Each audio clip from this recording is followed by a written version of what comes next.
తెలంగాణ రాష్ట్ర ప్రభుత్వం రాష్ట్ర వ్యాప్తంగా సిపిఎం నాయకులని నల్లగొండ జిల్లా వ్యాప్తంగా అక్రమంగా సిపిఎం నాయకులను అరెస్ట్ చేయడం అనేది జరిగింది. ప్రభుత్వం అధికారంలోకి వచ్చే నాటికి నేను ప్రభుత్వ రంగాన్ని రక్షిస్తాను, ప్రభుత్వ భూములు కాపాడుతాను, నా ప్రభుత్వం ప్రజాపాలనను గొప్పలు చెప్పుకునే రేవంత్ రెడ్డి గారు ఈరోజు హైదరాబాద్ సెంట్రల్ యూనివర్సిటీకి సంబంధించినటువంటి అత్యంత విలువైనటువంటి భూములను 400 ఎకరాలను అమ్మకానికి పెట్టడం అని అంటే మీరు ఇచ్చినటువంటి వాగ్దానం ఏమైందని చెప్పి ఈ సందర్భంగా ప్రశ్నిస్తున్నాం. విద్యార్థులకు సంబంధించినటువంటి భవిష్యత్తుకు సంబంధించి ఆ భూములు యూనివర్సిటీలకు అనేక సంవత్సరాలుగా అవసరం ఉన్నటువంటి భూములు. అదే రకంగా హైదరాబాద్లో పర్యావరణాన్ని కాపాడడానికి అందులో ఉన్నటువంటి వివిధ రకాలైనటువంటి జంతువులు, పక్షులు, చెట్లు ఇవన్నీ కూడా చాలా ఉపయోగకరమైనటువంటి మరి ఆ భూములను అమ్మి ఈ రాష్ట్రం యొక్క అప్పులు కట్టడం అనేటువంటిది తన దివాలా కోరు విధానానికి నిదర్శనమని సందర్భంగా తెలియజేస్తున్నాం. మీరు అరెస్టు చేసినంత మాత్రాన ప్రజా ఉద్యమాలను ఆపలేరు. చరిత్రలో అరెస్టులు చేసేటటువంటి వాళ్ళు అతపతాల లోకానికి పోయినటువంటి సంగతి మీరు గుర్తుంచుకోవాల్సి మేము తెలియజేస్తున్నాం. అందుకనే వెంటనే ఆ భూములను అమ్మకాన్ని నిలిపివేయాలి. రాష్ట్రంలో ఉన్నటువంటి ప్రభుత్వ భూముల్ని రక్షించడం కోసం ప్రత్యేకమైనటువంటి అసెంబ్లీ జరిపి ప్రత్యేకమైనటువంటి చట్టం ఏర్పాటు చేసి భూములను రక్షించవలసినటువంటి అవసరం ఉన్నది. అదే రకంగా ఈరోజు రాష్ట్రంలో పేదలు నిలువ నీడ లేనటువంటి వాళ్లకు 100 గజాల భూమి అంటేనేమో మీకు చేతులు రావడం లేదు. కానీ పెట్టుబడిదారులకు, దోపిడీదారులకు 1000 ఎకరాల భూములని దారాదత్తం చేసి కోట్లు మింగేయడం కోసం మీరు ప్రయత్నం చేస్తున్నారు. గతంలో ఉన్నటువంటి ప్రభుత్వాన్ని విమర్శించినటువంటి మీరు వాళ్ళు భూములు అమ్ముకున్నారు, వాళ్ళు దోపిడీ చేశారని చెప్పి మీరు అదే రకమైనటువంటి దోపిడీకి తెరలేపారు. కాబట్టి బేషరతుగా భూములు అమ్మడాన్ని నిలిపివేయాలని చెప్పి డిమాండ్ చేస్తున్నాం. అరెస్ట్ చేసినటువంటి వాళ్ళందరినీ కూడా వెంటనే విడుదల చేయాలని చెప్పి సిపిఎం పార్టీ డిమాండ్ చేస్తూ ఉన్నది. తెలంగాణ రాష్ట్ర రాజధాని హైదరాబాద్లో సెంట్రల్ యూనివర్సిటీ ఉంది. సెంట్రల్ యూనివర్సిటీకి సంబంధించినటువంటి 400 ఎకరాల భూమిని రాష్ట్ర ప్రభుత్వం స్వాధీనం చేసుకొని దాంట్లో రియల్ ఎస్టేట్ వ్యాపారం చేయాలని పెద్ద పెద్ద పెట్టుబడిదారుల కమ్మాలను చూస్తుంది.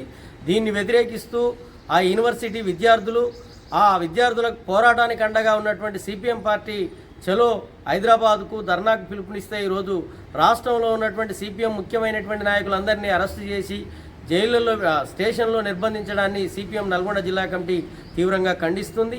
ఈరోజు రేవంత్ రెడ్డి గారు నిత్యం లేస్తే మాది ప్రజాపాలన, ఇందిరమ్మ రాజ్యము, ప్రజలకు స్వేచ్ఛగా అన్ని హక్కులు ఇస్తామని చెప్పేటువంటి కాంగ్రెస్ పార్టీ ఈరోజు ప్రజలు, విద్యార్థులు న్యాయమైన డిమాండ్ల కోసం ప్రశ్నిస్తుంటే, అడుగుతుంటే సమస్యలు పరిష్కరించాల్సినటువంటి ప్రభుత్వం ఈరోజు నిర్బంధాల ద్వారా, పోలీసుల ద్వారా ఉద్యమాలను ఆపాలని చూస్తే అవి మరింత ఉధృతమవుతాయి తప్ప వెనకడుగు ఏవు. ఇప్పటికైనా ప్రభుత్వం తన వైఖరి మార్చుకొని ఇలా సెంట్రల్ యూనివర్సిటీ భూముల్ని ఆ యూనివర్సిటీకే చెందే విధంగా ప్రభుత్వం ఇలా నిర్ణయం తీసుకోవాల్సినటువంటి అవసరం ఉంది. ఇలా ప్రభుత్వం ఏమంటుందంటే అది సెంట్రల్ యూనివర్సిటీకి రిజిస్ట్రేషన్ లేదు, సెంట్రల్ యూనివర్సిటీకి ఆనుకోనుంది, కానీ ఈ ప్రభుత్వ భూములు అని చెప్పిస్తూ ఉన్నది.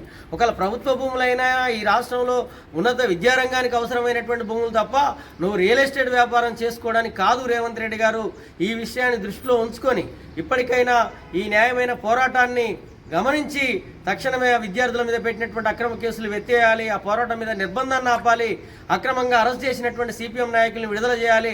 లేకపోతే ఈ రాష్ట్రంలో సిపిఎం పార్టీ పెద్ద ఎత్తున ఉద్యమాలకు సిద్ధమవుతుందని చెప్పి హెచ్చరిస్తూ ఉన్నాం.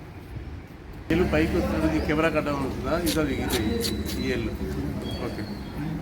ఈరోజు సిపిఎం పార్టీ ఆధ్వర్యంలో హైదరాబాద్ సెంట్రల్ యూనివర్సిటీకి సంబంధించినటువంటి భూములు రక్షించాలని చెప్పి ఈ 400 ఎకరాలు అమ్ముతున్నటువంటి రేవంత్ రెడ్డి ప్రభుత్వానికి వ్యతిరేకంగా చలో హైదరాబాద్ కార్యక్రమాన్ని నిర్వహిస్తున్న సందర్భంలో నల్గొండ పోలీసులు ముందస్తుగానే తెల్లారుజామునే వచ్చి అరెస్టులు చేయడం, రాష్ట్ర వ్యాప్తంగా ఇదే పరిస్థితి అన్ని పోలీస్ స్టేషన్లో నిర్బంధించిన పరిస్థితి ఉంది. దీన్ని సిపిఎం పార్టీ తీవ్రంగా ఖండిస్తుంది. ఇలాంటి నిర్బంధాల ద్వారా ఈ యొక్క ఉద్యమాల్ని ఆపాలని చూస్తే అది సాధ్యం కాని విషయం అనేది గుర్తు చేసుకోవాలి. గతంలో అనేక ప్రభుత్వాలు ఇట్లాంటి ముందస్తు అరెస్టులు, ఆందోళన సందర్భంలో అరెస్టులు చేసిన ప్రభుత్వాలకు తగిన బుద్ధి చెప్పాం, గుర్తుపెట్టుకోవాలి. ఇప్పటికైనా ఆ టైంలో మీరు ఎన్నికల సందర్భంలో చెప్పారు 6 గ్యారంటీలతో పాటు 7వ గ్యారంటీ ప్రజాస్వామ్య పరిరక్షణ చేస్తాం, నియంతృత్వాన్ని లేకుండా చేస్తామని చెప్పిన రేవంత్ రెడ్డి ఈరోజు చిన్న ధర్నా అనగానే ముందస్తు తెల్లవారుజామున ముందు రోజే వచ్చి అరెస్టులు చేయడం అనేది సిగ్గుమాలిన చర్య. మొన్న చెలో అసెంబ్లీ కార్యక్రమాల సందర్భంలో ఏ ఒక్క సంఘం పిలిపించినా ముందు సిపిఎం కార్యకర్తల్ని అరెస్ట్ చేసి అంత పరిస్థితి దారుణమైన స్థితికి రేవంత్ రెడ్డి ప్రభుత్వం దిగజారుతుంది. ఇప్పటికైనా తన విధానాన్ని మార్చుకోవాలి.